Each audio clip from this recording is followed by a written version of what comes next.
and welcome back to Meg on the Mat with the baby. Because that seems to be where I'm doing most of my vlogs now. So I only seem to get time to actually do these videos when Finley is having his 5 to 10 minute independent play. So you might hear him making noises because he is kicking his socks off. And he's also playing and pulling his he's got some little birds on his play mat that he likes to talk to. And yes, I am an authentic vlogger because, as you can see, I have a pile of washing here. I'm not like the other ones who do it all professionally, but I will just scooch around a bit because it's a bit distracting, that, isn't it? But I would imagine some people wouldn't like that. I don't. There you go. Is that alright? Can't really push it out of the way. Anyway, so in today's video, I'm going to be talking about my birth story.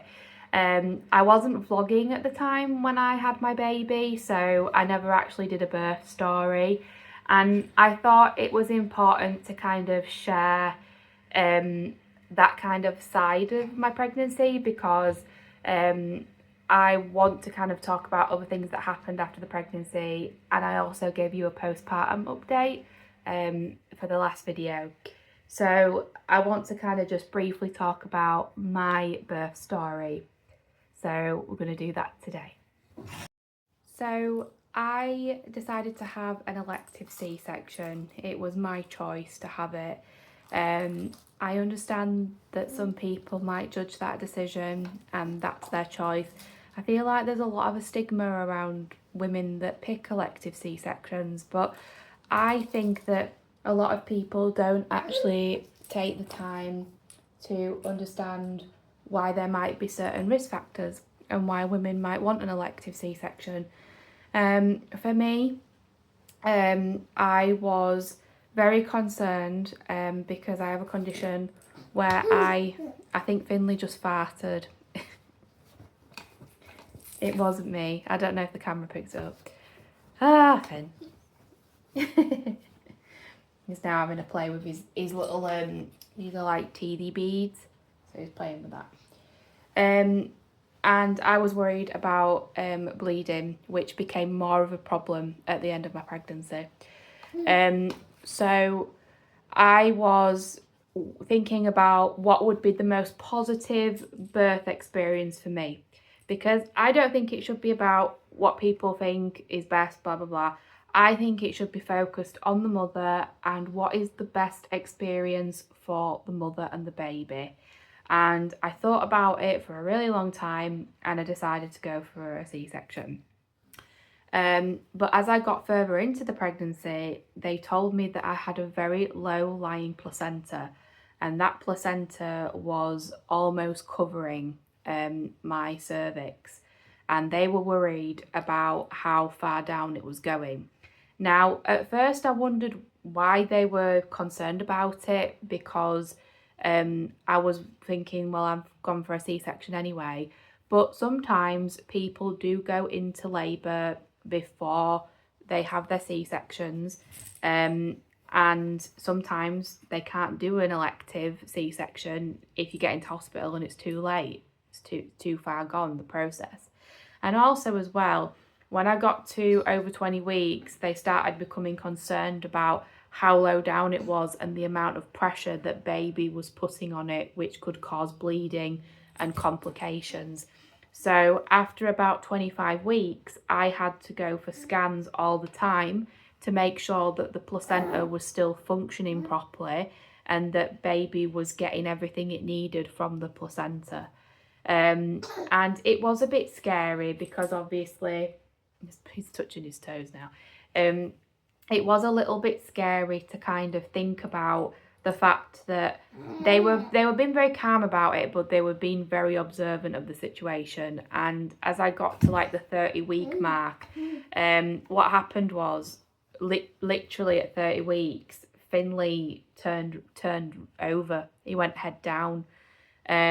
And that meant, and I felt just a drop sensation, and it was great for my lungs and my chest because at that point I felt like I couldn't breathe. And then all of a sudden, I just felt like I just completely dropped down. And I remember people saying to me, oh, you've dropped down, that baby's coming out soon. And he was head first for weeks, weren't you? You were head down for ages. And so I had to go in every other week to have scans done. During one of the placental scans, they told me he was going to be a 4-pound baby, which we were all a little bit like, oh, why is he going to be 4 pounds? And they were like, oh, we're going to have to monitor his growing. He might not be growing. You might have to have him early. And that was another stress. And then he came out £7.11, didn't you? So I don't think he put on £3.11 in that 3 weeks that they told me that. I think it was about 3 or 4 weeks before I had him. So I think they got the wrong measurements on that day, but that was another stress. And then what happened was, the week before I had him, I started getting some shock pains down below. And I felt like these pains were getting more intense. And I was like, what are these? And that was a bit concerning. And then what happened was I went for my midwife appointment. It was exactly a week before he was due. And she was feeling my belly and everything. And she was like, oh, this baby is ready to come out. So basically I got told not to go anywhere super crazy, or go anywhere kind of out of area. I had to kind of just stay in the vicinity, and I had to just try and rest. So I felt like I was basically being told, you need to sit put because this baby could just come out. And at the time, I was quite worried about the bleeding. They had told me that the placenta was really low down and that they didn't know if it would cause excessive bleeding if I was to give birth naturally. So they didn't question the C-section with me at all. I think they would have advised it at the end anyway because of the risk factors, because I think it was literally a centimetre or so away from my cervix. So they probably would, I think, have suggested it being a safer option for me, because I've read so many stories about people being questioned on C-sections, and it was just never questioned for me. Nobody seemed to want to kind of discuss it. So yeah, that's what was decided. And then what happened after that was, on the Monday before he was born, on the Thursday, I felt these pains in my tummy, and I also got some back pain, and it was very intense, and it lasted about 5 to 10 minutes. I don't know if it was Braxton Hicks, I don't know, but in the end I just rested, we didn't over panic, and then I actually got to go in for my C-section. So the C-section in general was very organised. I found out, I think at just after 30 weeks, that I was going to have him in October, which was really weird and lovely at the same time that your baby's birthday. So I went in, it was very early at morning. I slept like a log because I was just exhausted carrying the little person around. I don't think my partner slept, if I'm being honest. So my mum came over at 6 o'clock, and I headed off to the hospital. It was really early at morning. There were 3 other women who were in the same slot as me. We were all morning patients. There was a lady in who went in first, and she had a little boy. Then there was a lady with twins. She had a boy and a girl. That C-section got delayed because there was 2 of them, which meant that I became the first afternoon cesarean. So I did get delayed. I was absolutely starving at that point. And I bet he was, because I bet he was like, where's my food? So it was very organised. They looked after me. The midwife on that unit was lovely, was really, really nice. She played a big part when I went in. So then I got all my gown on, put my compression socks on. I looked very glamorous, and I went into the operating theatre. As soon as I got in there, some nerves came over me. Not dramatic, you know, not crying or anything like that, but I did feel a little bit overwhelmed. And they had to try and put the epidural in my back 3 times. I did not expect that. And the first time it went in, it felt a little bit like someone was doing that on my back, but it wasn't painful. The second one was like, and then the third time when she had to put it in, the midwife just came over to me because I was like bent over on the bed, and she just put her arms around me and she put my head on her shoulder and she just cuddled me and she just said, "Don't panic, it's okay. They're going to get it in now." And then she got it in. And I'm so grateful to that midwife because she just really calmed me down. Like, to be held and told it's okay in such a clinical setting is just, you know, I don't think they probably do realise, but they probably don't realise for you how much that means to you that somebody did that and somebody just held me and was like, "It's okay, we'll sort it." And then everything after that happened really quickly. She did tell me that the epidural had been put in quite high, so the the numbness might come up further. I could not feel from my boobs down. I was numb up to here, which I found quite frightening. I didn't like that. But they put the screen up really high. I sat there, they played Phil Collins music for me, which was nice because I couldn't get my phone to work. So they put Phil Collins on for me because a lot of his songs were on my birth playlist. And he was playing in the background, and the anesthesiologist lady was talking to me. It was an all-female team, which was nice as well. Girl power. And it was very, very fast. I don't know if for me time just went fast because I was a little bit out of it.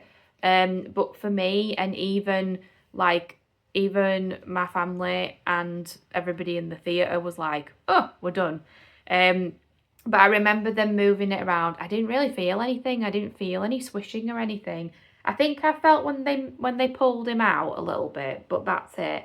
And he had to have a little rub down, didn't you? Because he was a bit shocked that he'd been pulled out of his sunroof. And then next thing I heard him cry, and I just burst out into tears. I absolutely burst out into tears. And just to see his little face, he was all squashed, wasn't you? And he didn't look impressed. He was like this. And it was lovely. And then they sorted me all out within a few minutes. I was all ready to go. They moved me onto a different bed. They cleaned me up, and then they took me back onto the ward, and I got to hold my baby for the first time, which was super, super nice. And every credit to the surgeon that did my C-section, because I wrote out a birth plan. And I wrote on it that I wanted certain music, and I wanted the curtain to be really high, and I wanted like delayed cord clamping and everything. And she actually took the time to read it and said to me, "I will try as much as possible to do everything that I can that's on this birth plan for you, because I want it to be as much as controlled by you as it can be." And I thought that was really, really nice. I don't think some surgeons would have done that. So every credit to, she was called Helen. So every credit to Helen who performed my C-section. And then we had a cuddle, didn't we? You downed a bottle. I already knew his name at that point. I already knew he was going to be Finley. And then not long after, your daddy came in, didn't he, to see you? And then because I'd been part of a trial, which was for an illness that I had in the pregnancy, all of the trial people came to see him. And some of the cord blood samples were taken from him. so they could do research for the illness that I'd had. But it was a very special time. I was very much on another planet. The question is, yeah, you got your little fish. Yeah. The question is, I'm holding his hand now. I'm gonna go play with him. I can't resist. You've done 10 minutes. The question is though, quickly, would I do it again? A C-section? And the answer to that is, I don't know.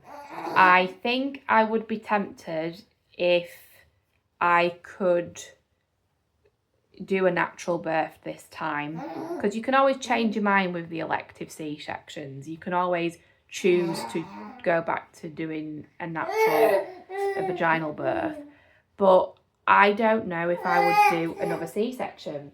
And part of the reason for that is because the recovery, which I'll talk about in another video, was extremely hard. Now, the procedure itself, probably one of the most organised departments in the healthcare system that I've seen. Really lovely, really punctual, they're working hard, and they do actually show care and consideration for you. So I am happy that I did do it, because I think it was easier to go in prepared for a C-section than to go in for an unprepared C-section, which could have very likely happened with the placenta. So that is my birth story. Everything went to plan, as it should do. I'm very grateful for that, and I'm very grateful that the end part of my pregnancy ran smoothly, because the rest of it didn't. But I'm very grateful that he's now here, and now I have my little Finley Reuben, and we have had 6 months, haven't we, of fun and play. Now we're going to go have playtime. I hope you enjoyed my birth story, and I'll see you on the next video. Bye everyone.